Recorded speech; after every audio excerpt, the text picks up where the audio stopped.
السلام علیکم و رحمت الله و برکاته. به برنامه وزارت امور داخله در 7 روز گذشته خوش آمدید. 10 تن در پیوند به نگهداری سلاح‌های غیر قانونی در بلخ بازداشت شدند. نیروهای پلیس مبارزه با تروریسم قماندانی امنیتی این ولایت طی 2 ماه گذشته 19 میل سلاح‌های مختلف نوع را کشف و 10 تن را در پیوند به نگهداری غیر قانونی سلاح بازداشت کردند.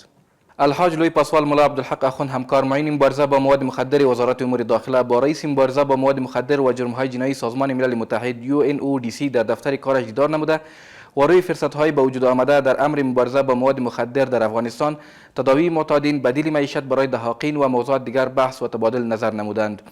پولیک اوکسری رئیس UNODC از تلاش‌های معینت مبارزه با مواد مخدر ابراز قدردانی کرده و وعده سپرد که در تمام نشست‌های جهانی فعالیت‌های این معینت را به شکل مستند با همه شریک خواهند ساخت.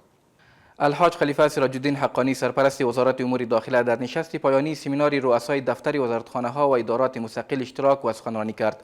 او در صحبت‌های خود از تمامی مسئولین خواست که با مردم رویه نیک داشته باشند و به مشکلات مردم به اسرع وقت رسیدگی کنند. آقای خلیفه صاحب همچنان بر بلند بردن ظرفیت مسلکی کارمندان ادارات دولتی تاکید کرد. 400 تن منصوبین پلیس از مرکز تربیوی حضرت حمزه رضی الله عنه قماندانی امنیتی کابل فارغ گردیدند.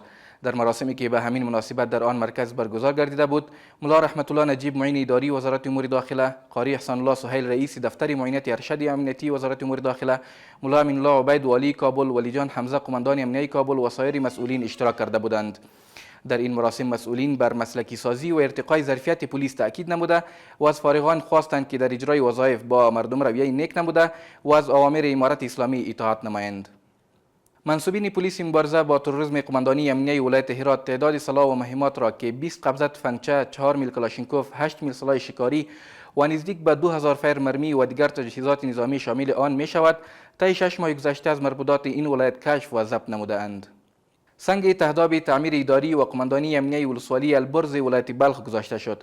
بر اساس حکم زعیم امارت اسلامی امیرالمؤمنین حفظه الله، سنگ تهداب تعمیر اداری و قماندانی امنیتی ولسوالی البرز ولایت بلخ به ارزش 17 میلیون و 225770 افغانی از بودجه انکشافی وزارت امور داخله توسط معاون والی این ولایت با حضورداشت تعدادی از مسئولین و منصوبین محلی گذاشته شد.